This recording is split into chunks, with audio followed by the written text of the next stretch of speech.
Hulikam ang isang insidente ng road rage sa Marikina City. Sa viral video, makitang konfrontasyon sa pagitan ng mga driver na magkatabing pickup at kotse sa Riverbanks Avenue. Ilang sandali lang lumabas ang isang lalaki mula sa puting sasakyan sa harap ng kotse at sinunggaban niya ang pickup driver.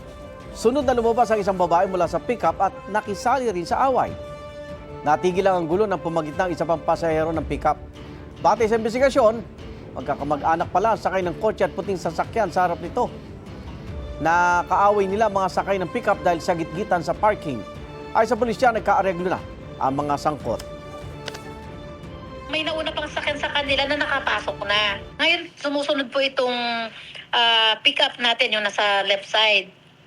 Then from there po, hindi po na po sila makapasok din kasi nga po, nakaharang na rin po yung hindi na nagbigay yung nasa white kasi naiharang niya na yung sasakyan niyang nauna.